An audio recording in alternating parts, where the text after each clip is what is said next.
On passe à notre série de la semaine, Un lieu des histoires, quatrième et dernier épisode consacré à Dambach-la-Ville. On termine en beauté avec l'histoire de la chapelle Saint-Sébastien, reportage signé Isabelle Michel et Thierry Citer.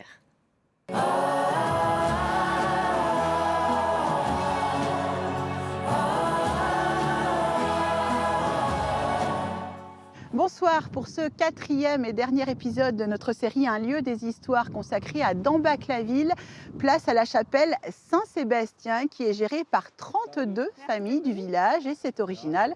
On vous raconte tout de suite cette histoire. Elle est située à flanc de coteau, en plein vignoble. Cette chapelle n'est pas tout à fait comme les autres. Cet édifice qui date de 1285 est géré par la confrérie Saint-Sébastien, 32 membres et un premier échevin. Cette année, c'est elle, Laurence Ruhlmann, qui a été désignée. Premier échevin, en fait, c'est un titre qu'on acquiert normalement une fois dans sa vie. Comme nous sommes 32 familles, à 32, une fois dans sa vie, c'est déjà pas mal. Pour mieux comprendre cette histoire, il faut revenir à la Révolution française. La chapelle est alors confisquée par l'État, puis elle est vendue aux enchères en 1792. Se présente un citoyen de Dambach, Andreas Paulus à l'époque, qui paye le prix, emporte les enchères et va à Epvig devant le notaire public pour la signature de l'acte de vente. Et à ce moment-là, il dit « mais il me faut 32 copies parce que nous sommes 32 à avoir financé l'achat ». Depuis, rien n'a changé. Chaque génération a pris le relais de la précédente. Les descendants sont notamment responsables de l'entretien de la chapelle. Ça vient pas seulement du bas, ça vient aussi du dessus. En fait, il y a les gouttières là qu'il faudrait refaire là. Il n'y a jamais eu de gouttière à cette chapelle et l'eau commence à faire des dégâts. Donc il faudrait mettre la chapelle à sec, disons. Voilà.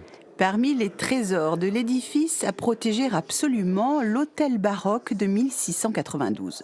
Marie est habillée en costume d'Alsacienne du vignoble de la fin du XVIIe siècle.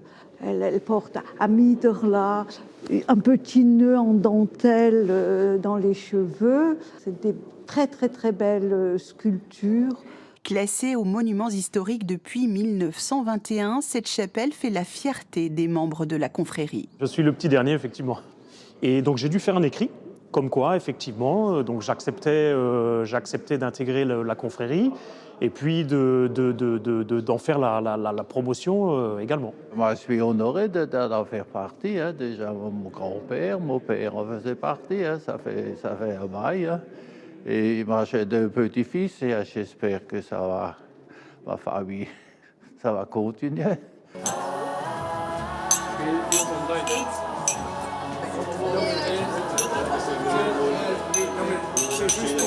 Voilà, c'est terminé pour notre série Un lieu des histoires consacrée à Dambach-la-Ville. Merci de l'avoir suivi. Bonne soirée, à bientôt.